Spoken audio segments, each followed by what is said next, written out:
All right. Hello and welcome to our newest episode of the Marketing Ping Pong podcast. My name is Allie.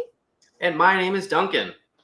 And on this week's episode, we are going to start a fun business. So sometimes we start businesses that are a little bit boring, but this business is all about fun. And what we like to do on this show is start businesses that we have no intention of actually starting in real life, but to kind of play a little bit of what do we like a sandbox, right? We want to kind of play in the sandbox and play around with business ideas and how we would market them if we did own them. So this week's I think one of the cool things about this process, this show that we do here, is that business owners get to see professional marketers. Like what we do all day, every day is like think, eat, sleep, breathe marketing. They get to see our thought processes in how we come up with strategies for businesses, right? It's like for our own businesses, right? But I also own an agency and I'm coming up with these kinds of things for my clients. And I think opening that curtain up, like showing the man behind the curtain so they can see how this actually happens and what's going on in our brain is a really cool opportunity for businesses. So I totally agree. You should have done the intro. It's the caffeine. I had one sip and it's already kicking in. And it just turned the brain on. No, that was perfect. Yes, that's exactly right. And that's really, yesterday I mentioned when we were talking beforehand that I went to a marketing meeting type group before. Mm-hmm. And I was explaining my podcast to the guy who runs that group.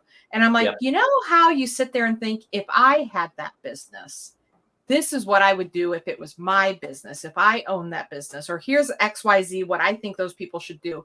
But those people don't always hire you to tell you what to do. And you're not going to buy all the businesses, but it's so much fun to kind of go through the process of what would I do if I owned that business. And when Duncan and I first talked about the idea of podcasts, I'm like, it's so entertaining to go through these ideas. And I love hearing what Duncan has to say. And I think vice versa of like how he thinks about it versus how I think about it. Yep. And it builds on each other. And this is just such a fun process for us. But it can be and I think it is a super valuable thing for business owners to listen to and start thinking about their business differently. Think about your business like a marketer, kind of like what would Allie and Duncan do with this business? So if we are not covering your business, if you own a plumbing company and we're talking about what we're going to be talking about today, which is not involved with plumbing at all, you may say like, oh, that doesn't apply to me. But how can it? And how can you change the way you think about your business? Just like we're going to change the way you think about the business that we're about to start here on this episode. Yeah. That's what I love about it. Think about, same. Sorry to cut you off. I think the same thing. It's like, think about business in general differently, not just your business. It's like, if we can help you at all kind of pull that focus back a little bit and you can see the whole landscape of business and marketing as something that just has a ton of potential for fun and like new ideas and interesting ways that you can apply things that other businesses are doing to your business to get more customers, to grow, all that fun stuff. I think that would be a win for me. It's like broaden your horizons a little bit. There is no box. There is no spoon. There are rules to marketing, but those rules have also been made to be bent and broken. The business that we're going to start today, that we're going to be talking about today. When I say start, we're just hypothetically starting it. So no, we can't start this business, Duncan. So half the time when we get to the end of the call, you're like, I'm going to start it. I'm excited for this one. Normally, I know, that's what you keep saying. Normally we don't know what the other person is going to pick, but we talked about this one already, and I've been thinking about it for a while now, and I'm probably going to start this because I want to do this business really bad. And the reason, so this is the business that we want to start is an inflatables business, right? So you guys know, like when a kid has a birthday party or you have a family reunion or you have some sort of holiday event, You hire the people to come out with the big bouncy houses. They blow it up in your yard. The kids bounce on the house all day. You take it down, you take it away. Now, I say it's a fun business because the product itself is fun, right? What we're selling is fun to kids. But the reason why I picked this is because I think the business side of it is fairly boring, right? Like you take orders and you send out a couple of guys to set it up, and then they come back at the end and they take it down, and then you get your next appointment, right? So it just doesn't feel like there are that many to me, from my perspective, that there are not that many moving parts to a business like this. And I want to see if we can tease, like I don't know. I think there's potential here because I'm not seeing it at first. That's why I wanted to do it. This is a challenge, and I think there's huge potential in it being a challenge for me, because then that means there's something I'm not seeing, right? That there's something that is not obvious to me. When we talked about this business the other day, I'm like, what would I do? Like everything else, I'm like, oh yeah, this, and that. And I'm like, with this, I'm like, what would I do? So I'm really excited to see what ideas that you have, because I want to learn from you and get inspired from you, and hopefully get my own thought process going. So Yes. What are some ideas you have at the top of your head right now that you're like just dying, like, this is what I've been wanting to talk about all week? I'm so excited. Okay. So I sent you a Facebook message with a wacky waving inflatable arm flailing tube man. Do you remember this? Okay. I remember you sending it to me. Yeah. What I want you to do, Allie, is expand your range of possibilities for what could be an inflatable. I consider that an inflatable as well, even though it doesn't really traditionally fall into like bounce houses, slides, that kind of thing. I think there's a market there, and I'll tell you why. Are they rented? Do people normally rent those Yes. those guys? Okay.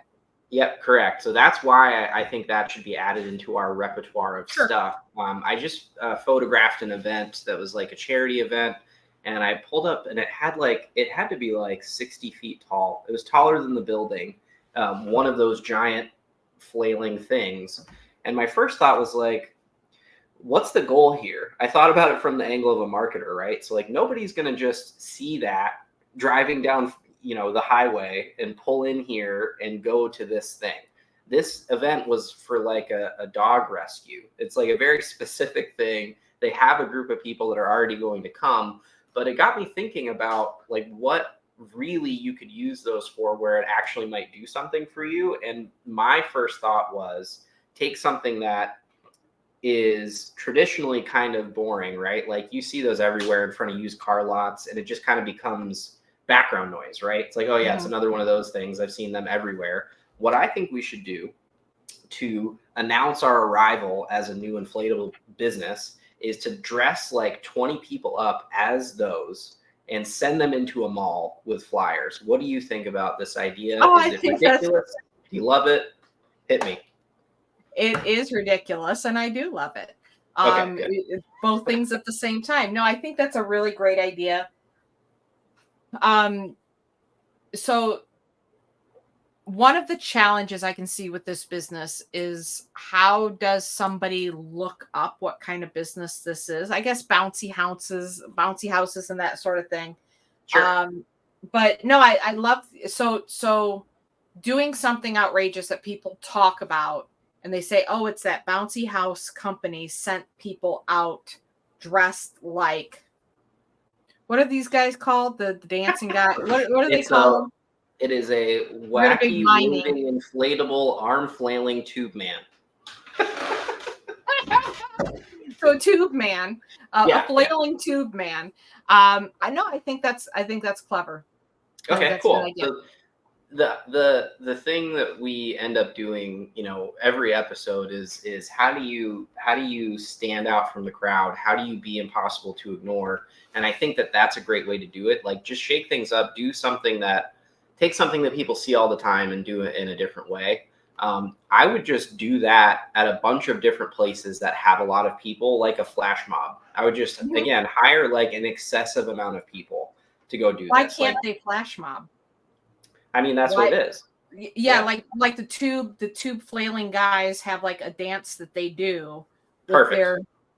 their thing, and then when it's all done, they're out passing flyers around. Yeah, and that in and of itself, now that we're talking about it, I would pay to have somebody do that to somebody. I would pay to have those people sent to someone and like flash mob their business with these flailing and arm inflatable, the tube guys, tube men. Anyway, yeah, so I think that's a good way to not only like start building your list, you can give out things that have some sort of special offer on it with a QR code and get people to sign up maybe for a giveaway. But I think there's great content in that too. I think there's good. I think that's a good enough idea to build an entire business on. Like I want that to be my logo. I want the spokesperson for our company to be wearing this suit and like be in commercials, not actually saying anything, but having captions pop up for what he's saying. Like I want that to be you know what I mean? That's what I want to be the mascot for the whole enterprise. And whenever anybody sees that now in our community, they're going to think of us. Like they'll see those at car dealerships and they'll be like, oh, hey, that's like, I just saw a big group of those guys at the mall. That's that inflatable company. I want, again, something that is background noise. I want to take it and like make it mine, make it so different and impossible to ignore that people attach it to me and my business. So that's kind of the core of my strategy here. Yeah, I love that. And so, all right, so let's talk about that a little bit because you're bringing in the tube guys, right? Yeah. Which is already expanding my idea of what inflatables is. So what would be the services that our company would actually offer? So you got, all right, local event needs a tube guy. Local event is running local events like little festivals and fairs and things like that need bouncy houses. And then you've got private events, bouncy houses. The Facebook page review that we did, they also had a maze. So they had slides, bouncy houses, water slides, maze, like a obstacle course sort of thing. There's ones that I've seen where it's like, you wear like a helmet and headgear, and then they have inflatable like boxing gloves, and they're standing on a thing. They're trying to knock the other person off into the inflatable. There's some interesting things there where you can get more people involved in a competitive American way. Gladiators, taking it right back to American Gladiators. So that's really cool. I'm also thinking of that episode of The Office where they went to the lake and they dressed up. They had the big sumo wrestler deals. Yeah. Also thinking about those inflatable hamster balls that they'll do at events where they like roll you down a hill. Oh, great idea. And you're just in the ball being rolled down the hill. Okay, so that's kind of expanding my idea of inflatables beyond just like the houses and the castles and the slides and things like that. Yeah, and there's a broader, I mean, you have your kind of like public fair, outdoor event kind of things. You have your smaller private parties, birthday parties. There's an interesting market too that I didn't really think of. Another event that I photographed had inflatables. It's like every event that I've been to this past couple of years has had some sort of inflatable thing. It was a company appreciation party. And obviously it was like a big company. They have 100 plus employees and they all have kids and families and stuff. So it's kind of a niche within a niche, but I feel like there are enough businesses that already do that would go to the next level and have something like this company that I photographed. They would do that if they knew that was a thing. They had like a whole field rented out and they catered the entire thing. And it was like an outdoor event in the winter down here in South Florida for their employees with, again, bounce houses. They had a mechanical bowl that had the inflatable thing around it. So if you get knocked off, you don't die. Oh, so good. So good. So there's a lot of opportunity there too that I think traditionally people don't think of when they think inflatables. So. Yeah, and so you've already like now the lock is unlocking in my brain for this because I'm like, whoa, wait a minute, there's a lot of potential here with the inflatables and to make it fun and interesting. There's something you said that I was gonna piggyback on. You were talking about customer appreciation event, the mechanical bull. I want to go back to the like the sumo wrestlers and the American American Gladiator stuff. Gladiator type of stuff, because that is content for days. I Yeah. can see, all right, so family reunion, right? I've got a big family. My dad was one of 11 kids. I have a bajillion cousins. So we have a family reunion is an event that happens every year.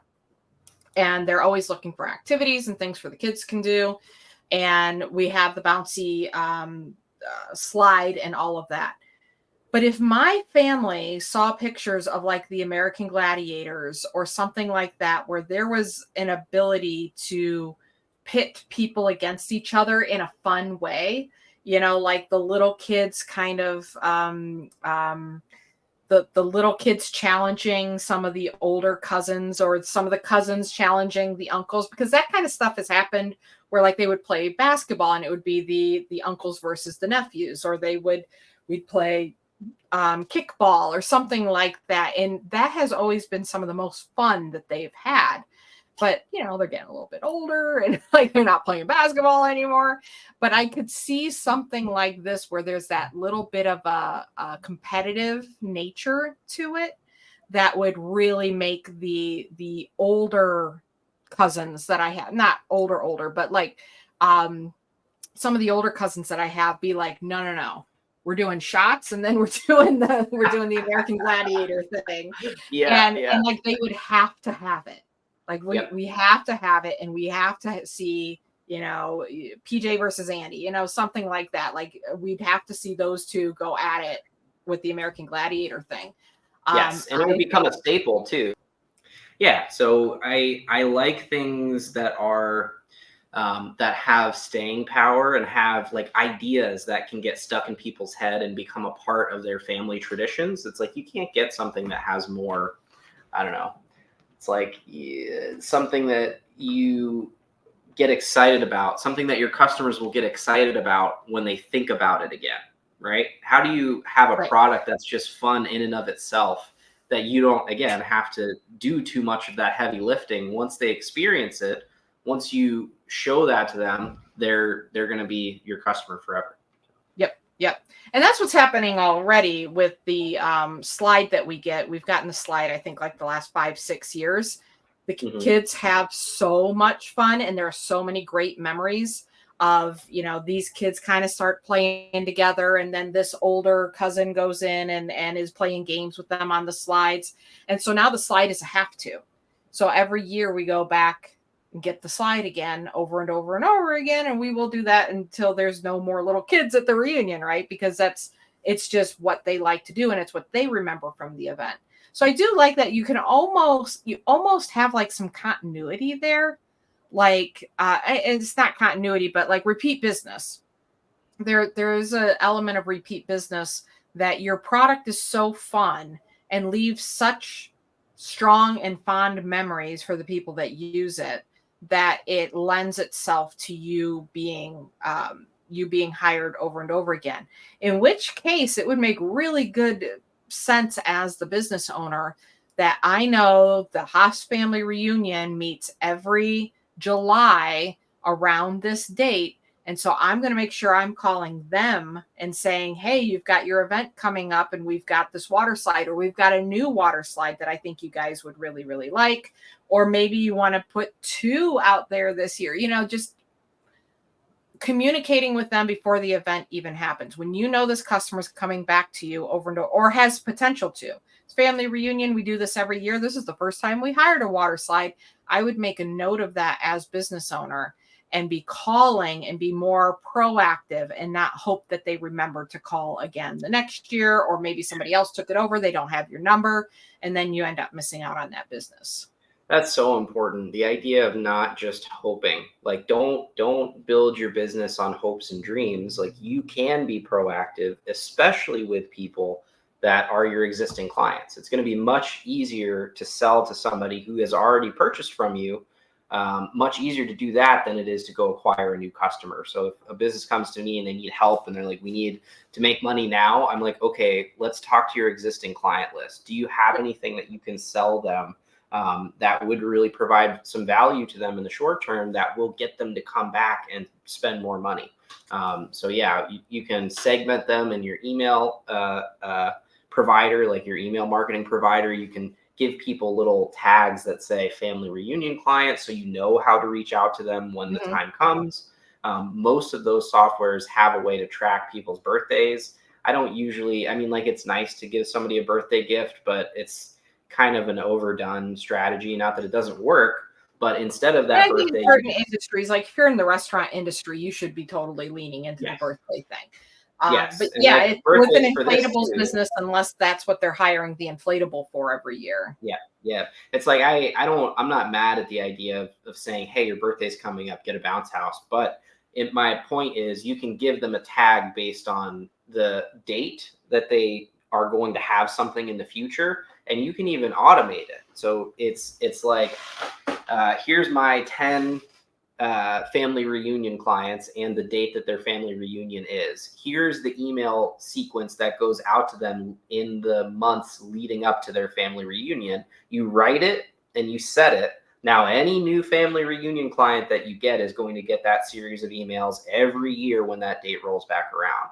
Right. That's when you start to turn into, we just had this conversation on the call. It's like you build systems that do the work for you based on what you know about your customers, so that you don't have to go back in and remember to email them. You don't set like a Google alert on your phone that's like, hey, this person's family reunion is coming up. There are pieces of software and tools that can do all of that work for you. So Absolutely. And then it's more than family reunions. It is the kid's birthday. If yeah. they hire a bouncy house one year for the birthday, next year maybe they want a water slide. Maybe they want the giant hamster ball. Maybe they want something else. So you have all of these opportunities that if it was an event this year, the likelihood that that event is happening again next year. If a church put on an Easter event this year, they're probably going to put on an Easter event next year. And so being proactive with that and reaching out to them intentionally and trying to pre-book them as far in advance as possible, so that if they say, oh, wait, no, we're not doing that event anymore, you have time to go out and find another church. Instead of assuming that, well, the church is going to call. The church always calls. The church calls every year. But if you wait until the last minute, you may not actually have that church call you, and then you don't have a booking for that weekend, and you thought that these particular items were going to be booked up and they weren't. So being proactive and getting them to sign up early, and maybe even offering a little bit of a discount, 10% off if you book it now, so that you have the security of really looking at your calendar or looking in advance and knowing what your business looks like over the next 3 months, over the next 6 months, and when you have bookings and when you don't, so you can, again, be Great idea. Fill those spots. Great idea. Yeah, I love that, offering a discount or incentive to book early. I like the idea of maybe, in that business, there's the inflatable rental itself. I don't know why I know so much about this business. Probably just because I see them a lot because I shoot a lot of events. There's the inflatable rental. There's usually a cost for insurance that you have to get. Sometimes it's rolled into the cost of the inflatable. And then there's the person that's going to either stay there or not to man that inflatable, and that's an add-on. So maybe it's like, if you book it in advance, we'll have an attendant there for you included for free, and that way you can add like a bonus as opposed to a big discount, and it kind of sweetens the pot even more. Might be the best way to do that. I don't know the cost of having somebody stay there and man the thing, but I do know that it offsets the cost of the insurance, because if you don't have somebody there, you have to spend more to cover in case somebody bounces off and breaks their neck or whatever. So. Sure. I was even thinking there's other bonuses. So if we're looking at like the kids' activities, right? If you book now, you get a bubble station. We'll set up a bubble station too. So you could maybe have another activity that kids can do that would be an advantage in that environment. But that doesn't cost you all that much more. But because they booked with you and booked with you early, or they booked book 3 inflatables or more, and we set up this free bubble station where kids can, blow bubbles, and we have all of these different shaped bubble wands and things like that. So even adding other little, because that's really the problem you're solving, right? Activities for kids Yep. What can the kids do so that they're not bored out of their mind at the family reunion or at the birthday or at the Easter event or whatever? Something that the kids can do at the event. So if that's your business, if your business is activities to do at an event for either kids or adults, then you can add other activities that are not necessarily inflatables, and they can be bonuses, and they could just be add a bubble station for an extra $100. Yeah. Oh, that's cool. That's something. And like bubbles cost next to nothing. It's a table with bubbles and a bunch of wands and things like that, but you're taking it off their hands to have that additional station in place. Yep. Yeah, I love that. Yep. I love talking about the operational things because it's almost like it's hard to explain what's happening in my mind right now. But I'm like, okay, cool. Now we have I'm building like an inflatable empire. That's what's happening. Yes, yes. Like, okay, now I get it. I understand exactly what you're doing. and we're gonna partner with the business gram business that we started Yes. however long I've, ago, I've and been we're gonna thinking have about that business a lot through this episode already. so good. And like we'll partner with them, and we'll have a princess castle, and like you can add the princess on for an additional whatever. Oh man, it's gonna be an empire. I'm excited for this one. I love that. I love that. Because yeah, it's entertainment. It's activities and entertainment. So how do Yeah, you deliver elements?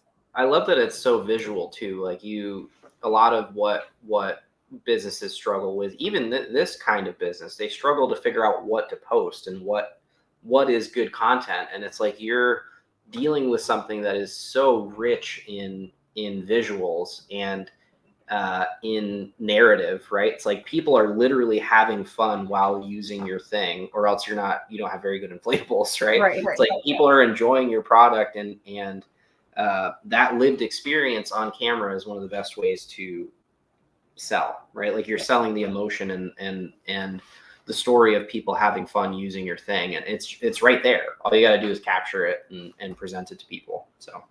And as somebody who has run events in the past, I'm always looking for what is the thing, how do I stack a lot of things on top of each other that make this event irresistible? Mm-hmm. So I remember one year we did it was like a Christmas farmers market. But I'm like, who's like excited to go buy sweet potatoes from the Christmas farmers market? You know, like there's not a lot of produce out there. So we brought in Santa. We brought in a cookie contest. So it was a sugar cookie, or it was sugar cookies and other cookies too. And we had Santa and other people in the city, like city officials judging the cookies. And my whole goal was, how do I stack things on top of each other? And something like when we would do this at the farmers market, we would bring in the fire trucks, right? We'd have an event and bring down the fire trucks so the kids can touch the fire trucks. The bouncy houses themselves are so visual and interactive as to be irresistible, especially to a kid. Like it's such a clear indication that fun is happening here. Fun is going to happen here, or fun is currently happening here. And that is the kind of thing that I would use to talk to events. I try to be like the number one provider for all the events in the area. I'd be talking to event coordinators. I would be talking to farmers markets like, hey, so I'm running the farmers market. We technically have an extra piece of parking lot over there. It would have been really cool for an inflatable company to approach me and say, have you ever thought about having maybe a kids' day where we set up 3 or 4 inflatables and we'll put attendance on it. We'll give you this great deal because you know that weekend isn't booked yet. We're going to give you this great deal. We're going to hand out flyers while we're down there. So you were talking about handing out flyers at the mall being tube guys, but you could also find these events that wouldn't have otherwise considered inflatables and use those as advertising opportunities. Still charge for it, but use it as an advertising opportunity. I would have loved that. Like inflatables at the market, like that would have been so fun. But not everybody knows that that's an option for their event. So I think that's probably the biggest thing. To me, when I imagine these inflatable businesses, I'm imagining them just being reactive. Somebody decides they want an inflatable and they go out and they hire an inflatable. But you talk about the big tube guys. And that was like a 60-foot tube guy. Now, I don't know. We don't deal with legalities and technicalities here, Duncan. So I don't know what the legality and technicality is. But sell a package where you will set up a 60-foot tube guide or 10 shorter tube guys in somebody's front yard for their birthday for an adult. So they come home and they've got tube guys going like this in their front yard as a kind of a fun prank, right? So everybody in the neighborhood is seeing it. Maybe the neighbors are complaining a little bit and you're like, oh my gosh, this is terrible. And then they come back that night and they take them down, or they come back the next morning and they take them down. But like selling that as a package, like birthday tube guys, whatever they're called, we will put this in your front yard, in the front yard of anybody that you want. We'll set this up. Your friends. Yeah. Tube your friends. We used to do, I almost got shot in high school. We used to do flamingos. You'd flamingo somebody's yard. Mm-hmm. And then Christmas time, you'd do candy canes, and you'd like candy cane every tree and like all over the house. And definitely almost died doing that, and put a candy cane on somebody's door handle. And I like heard a shotgun behind the door, and I was like, oh no. Gotta get out of here. And then it was a friend, the friend's house, and it was 3 a.m, right? So they but he doesn't know it's you. It was a bad idea. Bad idea. So gotta be careful. All of our tube installers have to carry weapons just for safety, Well, it's got to be something like he leaves for work at 8 a.m. You can set it up between 8 and 9. The wife's going to be there. The wife knows that you're setting it up, that sort of thing. But no, I think that would be clever and fun, and just like a cool little prank that you could do on. But it's packages, right? So it's actually creating a package that you can proactively advertise that package. This is the birthday package. The birthday package comes with a princess castle, a princess, and a bubble station, right? Or it could be some sort of princess crafting kind of station, something where you've already got these supplies and you're just bringing it and you're doing an activity. You get to talk to the princess and you have the princess bouncy castle. Like that is a party in a box. Mm-hmm. So how do we create packages that is party in a box? We do all the activity things you're going to need. Like maybe we're not bringing the cake and putting up the streamers, but we're doing all the activity things you need in order to give your kid a fun, interactive birthday, or to create a memorable event at this reunion, or, at the festivals, how to expand out how to solve their problem of we're going to need activities and crafts and things for the kids, and we don't know what to do.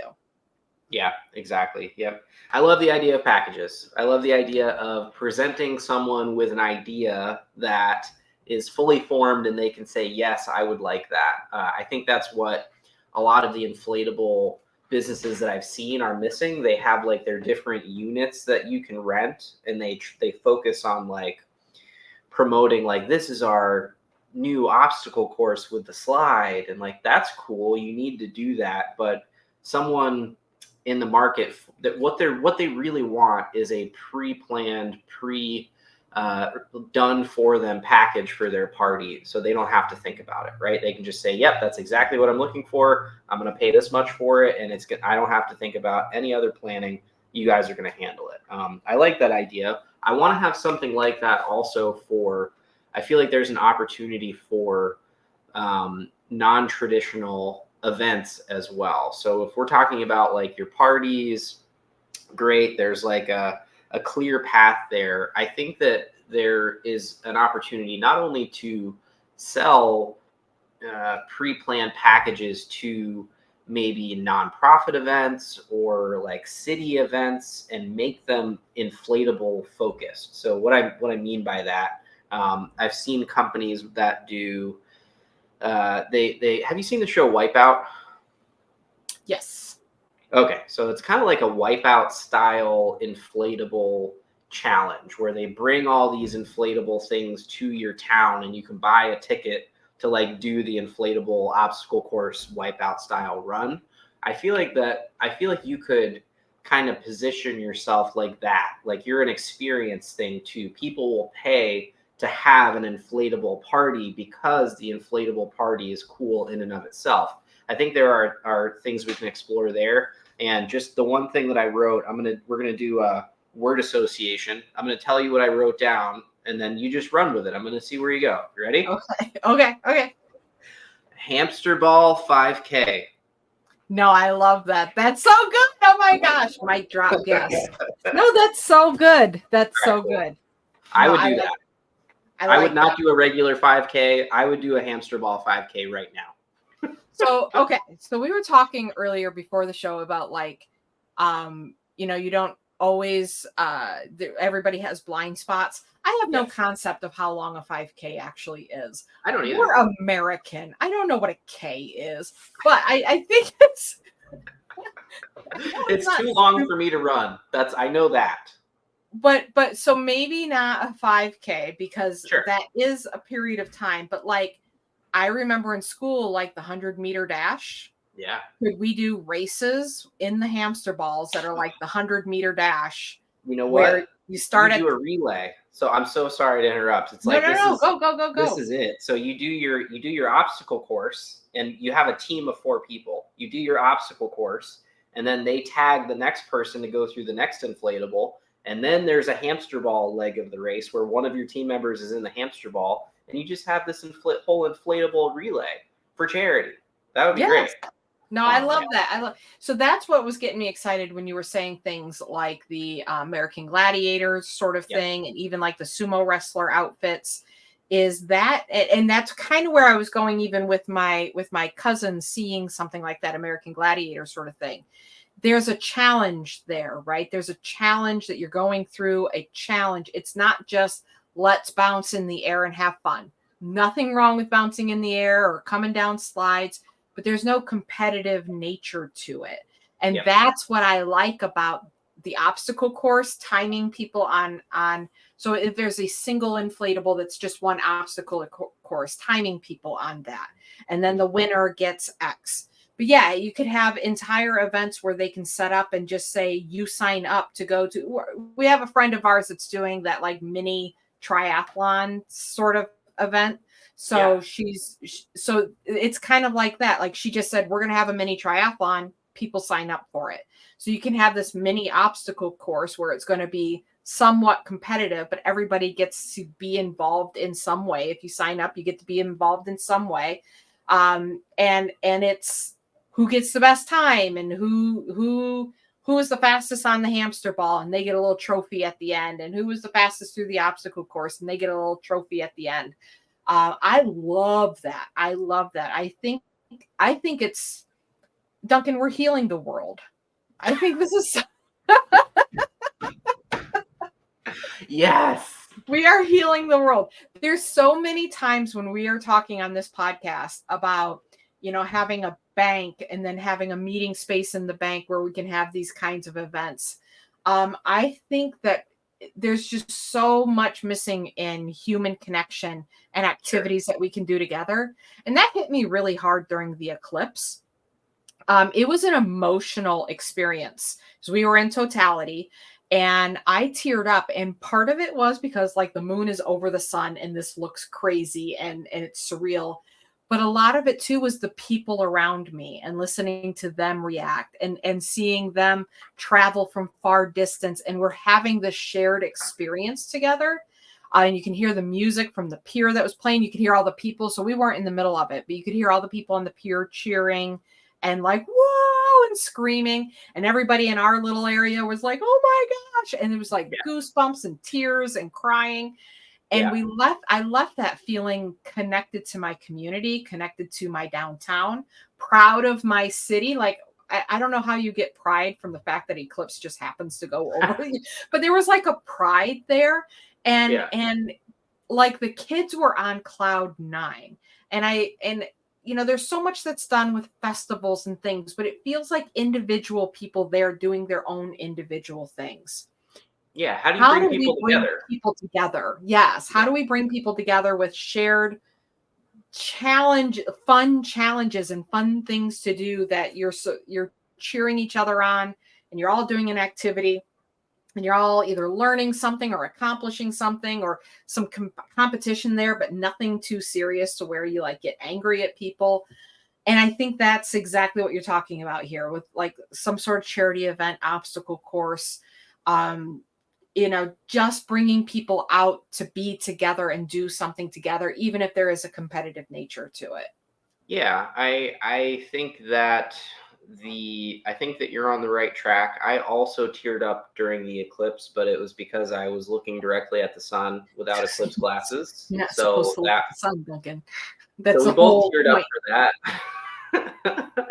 It was great though. It changed me for sure. Mine was just like a physical change on my retinas.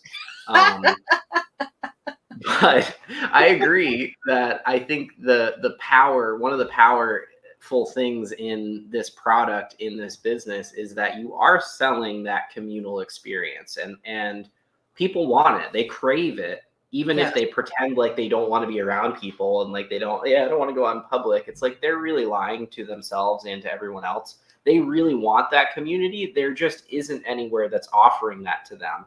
They're around people in ways every day that feels combative and separate, like driving in traffic or walking around in the grocery store. It's like, don't make eye contact, don't cough on me, like whatever. It's all very separate. So if you can actually provide genuine human experience and connection, yeah, that's like a huge And selling it's point. almost like taking it from being an inflatables rental business to an inflatables event business, Yeah. right? And you're hosting events that bring people in. And again, that's where you're proactive versus reactive. Hmm. You're deciding there's going to be an event Yep. versus, boy, I hope somebody calls me this week. And That's then a and then huge. you are the source of that community. And Yeah. when you as the business owner show up to that event and say, wow, we love this, we love having everybody here. We love seeing you guys have so much fun on these inflatables.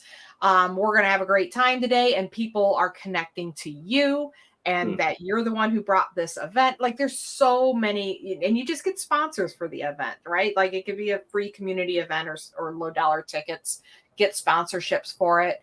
Um, it's connection. I feel like there's so much about what we talk about. Like I was really genuinely moved by the eclipse. Like it really got me thinking about a lot of things. And you're right. There are a lot of people. I'm one of those people that says I'm a loner. I don't need groups of people and whatever. And I was moved by the community that I was surrounded by. And I know that I crave it. I do seek it out. I'm just looking for something that is real. Yeah, Those that speaks to you. Yeah. yes, that Well, speaks. not to get too meta, but it's like you have to, it can't be forced. There are so many of those things that people try to do that are like, it's like connection in a can. And like you're like, Mhm. no, I don't want this. Like it doesn't feel genuine. I don't want to go and be in a room and like have topics to discuss with people and Right. like, oh, gross. It's like it makes me feel icky just even saying it. Like I don't want to be around people if I feel like I have to.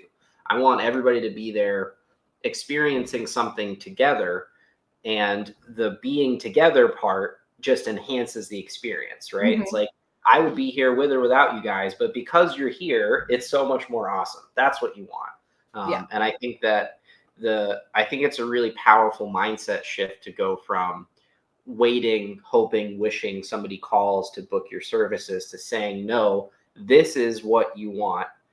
And here's how you're going to get it. It's like presenting somebody with something that is irresistible and alluring and pulls them in, as opposed to just being a product or a service for rent, Yep.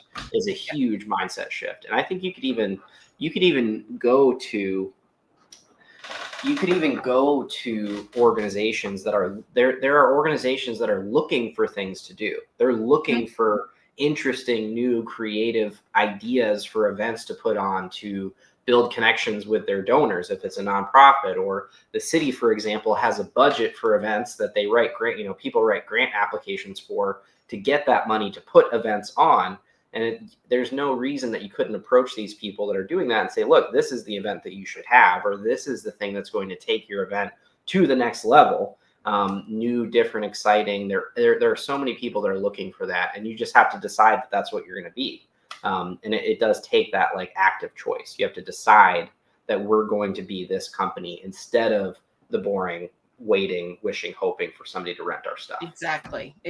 And then you become the hero and you're Yep. solving others. So it's always like, what is the problem? What is the problem that I'm solving? And how many problems can I solve?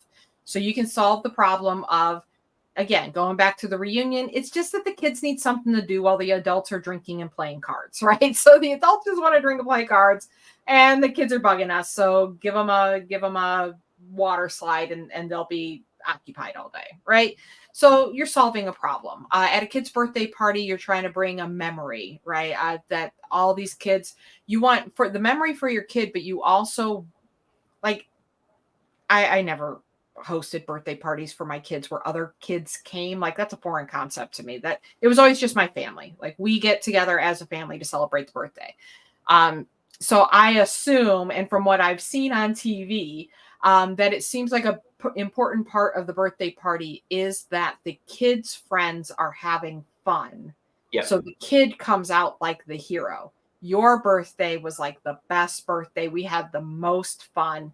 And at the end of the day, the kid not only had fun himself, but he knows all his friends and all his peers had a good time as well. So that's a problem that you're solving, right? Yeah, and there's another angle too that's like the luxury market side of this, which is a silly thing to think, but like luxury inflatables. But there is also an element in that market of we put on the best party for our kid to show all the other parents how great, you know what I'm saying? Like there's that kind of thing as well that you can tap into and make it really excessive and have a pony that you can rent and bring to stand next to the inflatable. You can get pretty crazy with it. Yeah, we got 3 inflatables with the biggest one, the most expensive, because that's what the dad's going to be doing, right? Yeah, He's telling his buddy, we got the most expensive one. Yeah.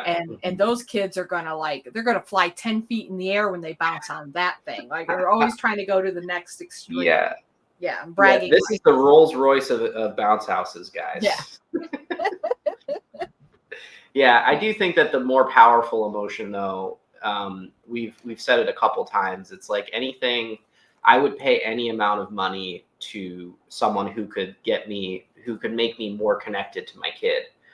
It's like that's really it. And what does your kid want? It's like they want their friend group to accept them and think that they're great and cool and the best. And that's one of the ways that the parent can provide that experience for them, thus providing that connection, which you can't put a price on that. So sure.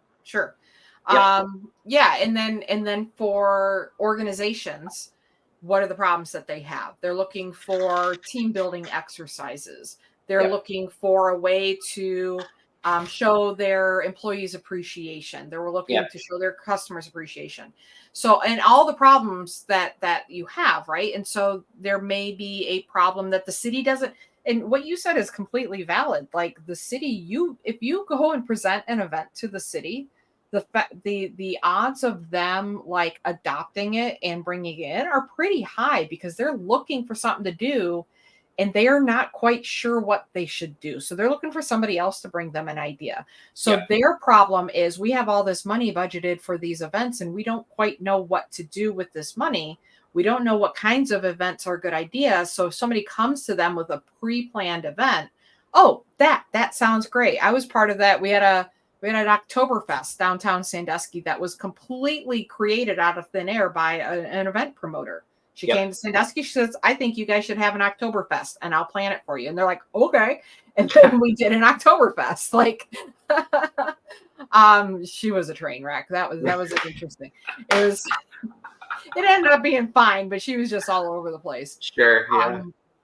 But kudos to her. Like, right. She went in and sold her idea. So if you look around you and think of like, what problems can I solve for all of these different businesses, families, family parties, and think outside of the box of what other problems can my inflatables solve.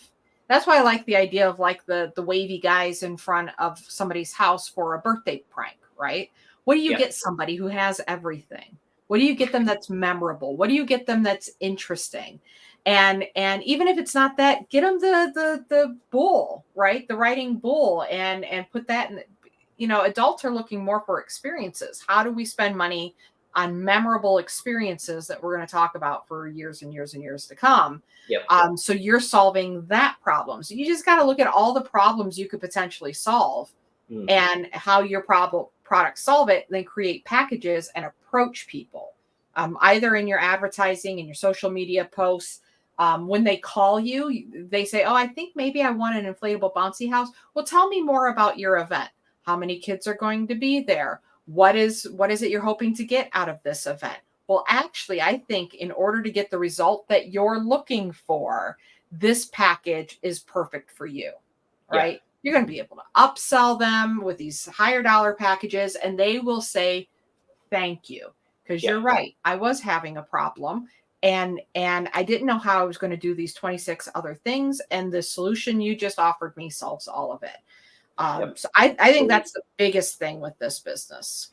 Yeah, look, changing again, we're talking about mindset shifts. We talk about these a lot of the time, and I don't really ever phrase it like that, but it's going from a party rental business to a party problem solver, like a party solution expert, right? And that's like when you look at some of these larger corporate companies and they have sales teams, they give them cheesy names that mean a lot. It's like he's your I'm trying to think of an example. You know what I'm saying, right? It's like your car solution. Stupid names. Yes. Those and stupid it's like names. Yes. They get it. They get that the person selling the product needs to be a problem solver and provide a solution as opposed to sell. It's like sales just comes off wrong. People don't want to be sold to, but if you become the trusted advisor who knows everything about hosting the perfect party, and you position your inflatables as the solution, like you said, they will thank you. It's like, thank you so much for being You're the perfect party consultant. Yes, exactly. Instead of the salesman, you're the perfect party consultant. Let me put you on the line with Duncan, your perfect party consultant. Or your personal party consultant. Personal party concierge. Yeah. There you go. Yeah, it's just a salesperson. Yeah, and it's like the names are there. The silly corporate sales team names are there for a reason. It's like that mentality is the right mentality, even if the corporations don't nail it every time. It's like that's kind of how you want to be seen in your client's eyes, as like a solution as opposed to a salesperson. Yes. So let's talk about social media. Okay. Let's talk about Facebook. So it's hard because neither of us knows anything about Facebook. I don't know. I mean, I'm going to take a stab in the dark here and think that maybe Facebook would be a good place for this business. Maybe. What is Facebook again? Is that social media? Is that one of those social media platforms? I think you have to start a group. I don't know. So yeah, obviously Facebook page. We got to have a Facebook page. The reason I don't want to skip over this is, again, social media is a lot about visuals. So there's 4 things that I always think about with social media. You want to create know, like, trust, and desire, right? Yep. So you want them to know you exist, know who you are. You want them to like you. And by like, I don't mean follow, but obviously we want that, like the page. Yes. But we want them to like you as a company and say, oh, this is a really cool company. You also want them to trust you, that you are going to show up when you say you're going to show up, that the products you have are what they really are. Something like this. I don't know what a rental like this costs, but it's not $10. I'm spending a good amount of money. Is it actually going to inflate? Is it actually bouncy? Is the guy who's going to deliver it some guy that might be on a list somewhere that I don't want at my children's birthday party? Like, you don't know, right? Like, we don't know. So that's where the trust comes in. And then desire is all about making them want the product that you have, making them say, I need to call them because I want this. I need this. I have to have it. So with this particular business, because it's so visual, anything that's super visual plays really, really well in the desire category, right? Mm. And you can almost skate on desire. You can be a really bad post writer. You can write terrible posts. But if you create that desire through showing the fun, the interactivity, smiling faces, showing all the different instances where people use this product, so that the customer on the other end, the potential customer, is filling in the blank like, we would have so much fun. We could actually get this for this upcoming party that we're doing. I didn't even think that they would do reunions. Like, it never occurred to me that they would do a customer appreciation event. We should totally do that for our business, for our event this week, right? That's what we're trying to do with social media. We're not saying, hey, call us, because that doesn't make me want it. That's just telling me that I should call you. But the visuals, the video that you can do, you could have a series. Let's say, again, we've got the gladiator thing where they're punching each other, or they've got the stick, right? Like the stick with the balls on the end. You try to knock each other down into the inflatables. Yeah. There could be an ongoing series of different employees of the company challenging each other or challenging other people in the community, and say, today we're going to challenge like the owner of the car dealership, right? Yeah. Like we're challenging him to come down today and see if he can be our reigning champion, blah, blah, blah, blah, blah. Man, I would have the employees fight over bonuses and stuff. It's a little unethical, but if you knock them off, you guys want this $100 bonus? Get in the inflatable. Yeah, but you could create all of these different like competitions, and exactly what we were talking about, that competition, that fun element to a friendly competition. I absolutely love that. We talked about this before, where I love like the dunk the mayor in the tank sort of thing. Yeah. This is put the mayor through the obstacle course. Like send the mayor through the obstacle course, and how many times does he fall over, and like have a little kid do it. And then they're like, okay, or have the mayor do it first. He's falling over himself, and then the little kid just runs right through it after him. It's the kind of thing the citizens like to see, that, you know. Yes. I think you can do like so much. You could do like the fight with the stick with the balls on the end, and you could, like you said, make it an ongoing series and have it be a tournament, and like people can vote on who they think is going to win round 3 or whatever, and move on to the higher brackets in the tournament. There's a lot of content. There's a lot of content in that. A lot. There's a ton, and it's interactive and it's fun. And if you bring other people, always got to look at, and this is where we talk about small town famous, right? Small town, there's always people. Again, I'm in a town of like, I don't know, 28,000. I got to look what the actual population here is right now, because I think it might be lower than 28,000. We keep going down. But there's people in town that everybody knows, right? Everybody knows who the superintendent is. I don't even know who the city manager is now, but we did know. We just got a new one.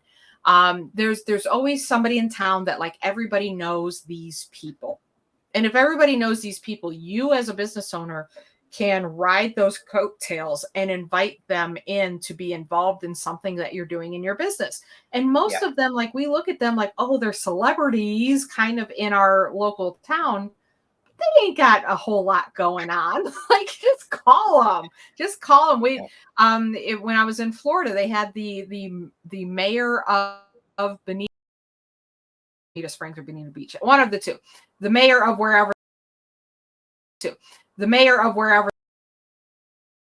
It's not that hard to get these people. You just gotta let them know. If it's a popular business. So I couldn't tell you, but everybody here knows what Matthews Ford is. So if you bring the owner in and say owner of Matthews Ford, everybody knows who he is, even if they don't know who he is, right? So kind of piggybacking on that, and the fact that this is a fun, interactive thing. You know, just like I did with the Christmas cookie contest, we brought in people everybody knows, including Santa Claus, to be the judges. And it was this interactive, fun competition. And we brought in names that everybody knew in order to judge. So it felt bigger, right? And so it's endless. Just having the owners of businesses bouncing in houses. Even if it's not a competition, just like, hey, like, remember, like we talked about those, there's like the hot sauce interviews and stuff like that. Yeah. You could almost have like an interview thing where you guys are bouncing and you're doing Yeah. like, so how long have you been in business? And you're featuring other business owners, or what made you want to become mayor or city council or superintendent or Yeah. Yeah. whatever it is. And That's a great idea. yeah, there's so many things. There's so many Yeah. things you could do with that. It's ridiculous. I agree. I love this business. Are we starting it today or tomorrow? No. For insurance reasons, Ugh. no. All right. Too many bouncy houses have flown off into the distance. And that's where the no like trust is, right? That's one of the things I would talk about on social media, on my website, on everything, about how well you secure the bouncy houses, that they can withstand gusts up to XYZ amount. Because nobody wants to be that mom whose kid flies away in the bouncy house at the birthday party. No, that's terrible. Talk about bad PR. Yes. And your kid's like not getting all that good social currency that you thought he was getting. He's going to get quite the opposite. Not with the school kids, maybe with like pigeons or something, but not the pigeons are like, this. Yeah, some lift there, buddy. All right. So that's what I would do with social media. And then of course, email list. We can piggyback on what we're doing on social media. Giveaways. We usually talk about some sort of giveaway. What I'm going to just put you on the spot. Tell me what the giveaway is, Duncan. What is the giveaway, Allie? It's a good question. I think it's harder to give away something that's tied to like a larger commitment, because we talked about this with the HVAC. It's like, how do you give away an air conditioner with conditions, pun intended, conditions around like they have to maybe not be in a good spot financially. Like they want to help somebody that's down and out on their luck by giving them an AC, but that has to line up with somebody that also needs an AC. So it's not really a good giveaway strategy, because you need broad distribution. You need everybody in your pool of ideal clients to want to sign up for this giveaway to really get the amount of leads. But I think it would do. So let's say we're giving away a free bouncy house for your next party. Only people that are running a party would request that. So people that are going to have some sort of upcoming party or have the desire to host a party in order to get the bouncy house, and also that they have a space in mind. Like this is where I would put it. So so you can qualify them with that. The other thing I was thinking about is, so you could do that, this bouncy house, you could get it for free set up at your next party. The other thing I was thinking about is,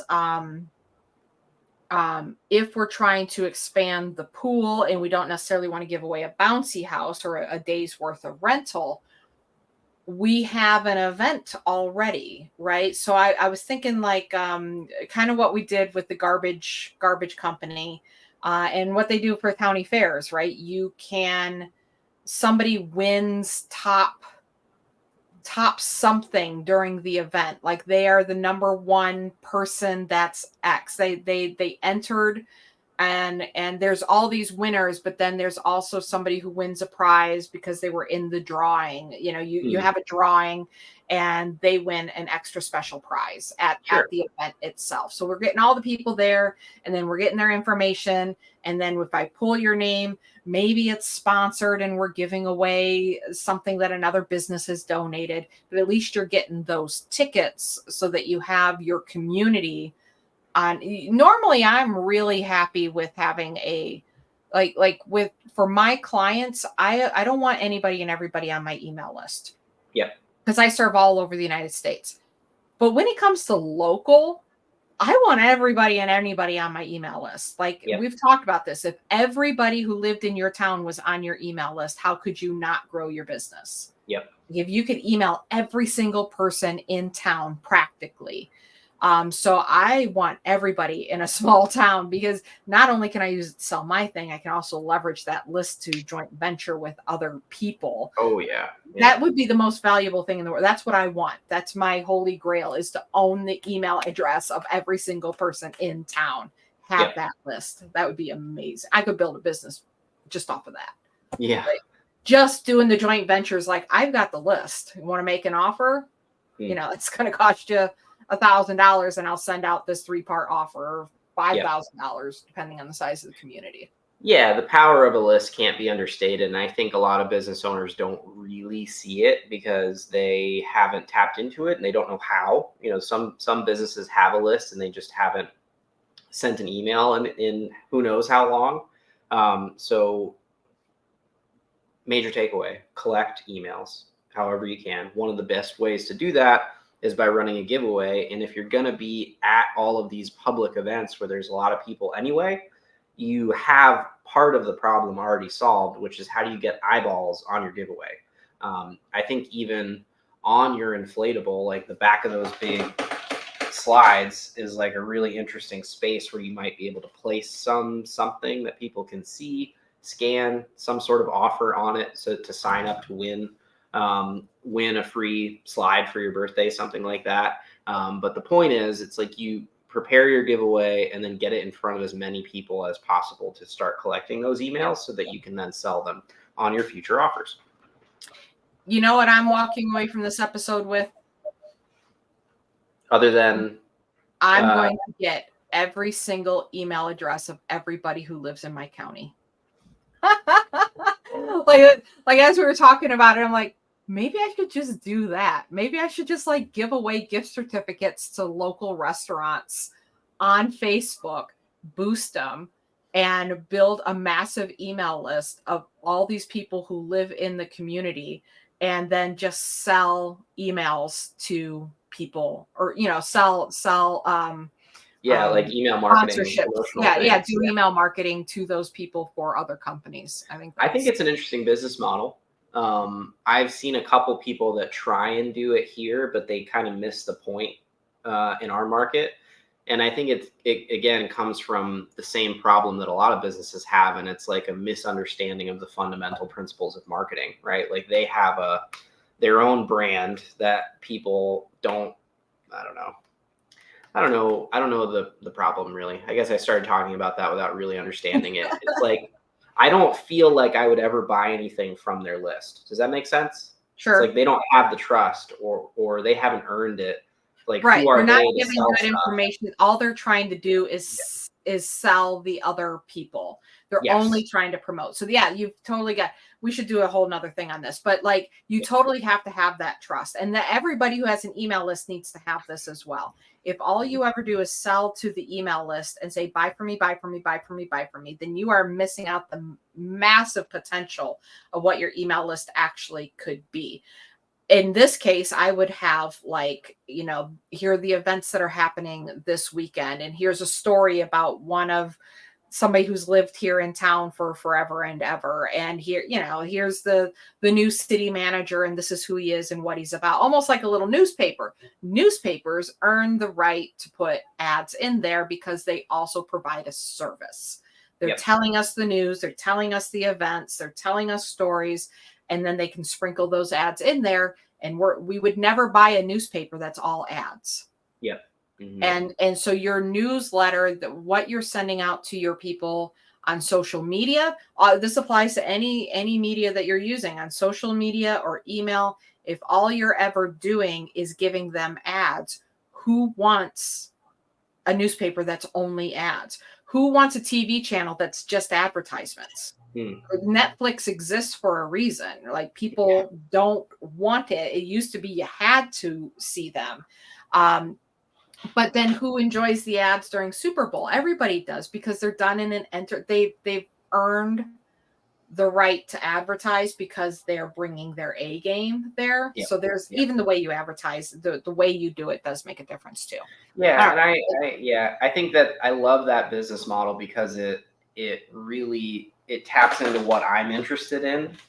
I'm interested in people and like my community. I like learning about what's going on. And I think it would be really cool to be the source for what's going on, right? Mm-hmm. Like, people are like, oh, this is where I get all my information about what's happening in our community, and earning their trust that way. It's like you can sell them anything because you're the go-to person, go-to organization in your town for information. So why wouldn't they listen to you when you're like, hey, go buy this ice cream at this place, or go use this guy's tire shop because he's the best. And it's more than that. It's like, here's a story of this ice cream shop, and here's some of the really cool flavors that they have right now. And this is the girl that's always works every single day. Everybody in the community knows her, and that's how you sell ice cream. Absolutely. And then you put a coupon code on there too. And that's what we should call this episode. And that's how you sell ice cream. And that's how you nobody will know what's going on when they get in. Like, what are they talking about? Inflatables? It's all connected. It's all connected. It's all about ideas, right? We're just talking ideas. I think we should start that email business. I think so too. I may or may not have a bunch of emails from people in Southwest Florida. I'll do one in Sandusky, you do one in Southwest Florida, but we can like share like the count, like resources of how we get things and how we find things and all of that good stuff. No, that was actually one of my ideas when I moved to Southwest Florida. I thought I would love to do a giveaway, have a business where I do giveaways and just do massive giveaways. And then if you get the business to donate the giveaways at first you can buy a couple $100 gift certificates, right? Then you get the business to donate them. Then your list is so big that the businesses are paying to be the giveaway.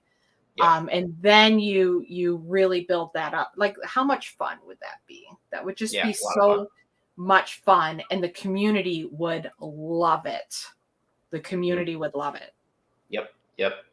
Yeah, you become the hub, and you own the list. And now people are knocking down your door. And the PS on every single email is something like, want to be featured in the next newsletter?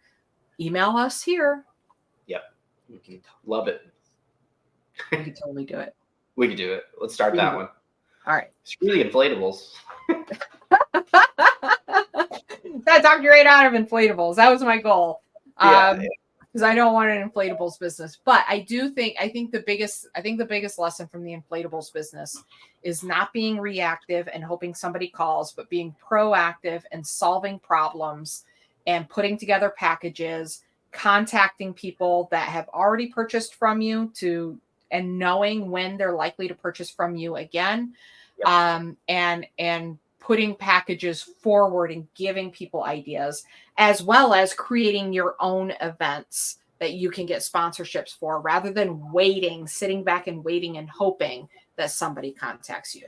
And then social media is just go berserk on social media with fun stuff. Yeah, don't wait. I think that's my biggest takeaway from this. It's like, because I catch myself doing that sometimes, right? I have systems in place to bring in leads and new business, and I have an understanding of my numbers, like how many proposals I have to send out to land a client, and like I know all the things, but I even get into this, I get comfortable with where I am, and it's like, I know that I want to grow my business, I want more clients, et cetera, but I get comfortable. I'm like, good, just waiting for the leads that I know are going to come when I should be innovating, when I should be trying to figure out the next new source of leads or the next interesting, professional partnership to strike up to grow the business. And so just don't wait, be proactive. Cool. Those are my last words. Those are your last words. All right. That sounded like perfect last words. We're going to wrap it up there. If you've made it this far with us, then we invite you to join our Marketing Ping Pong Facebook group, where we share more about how to use Facebook and how to make your business fun and interactive. If you have questions about marketing your business, that group is where you need to be. Join the group, ask questions. We love helping people find the unique parts of their business that they could be marketing, or that they can lean into for their marketing. So join us there in the Facebook group, and we'll see you next time. Bye. And we'll see you next time. Bye. Bye.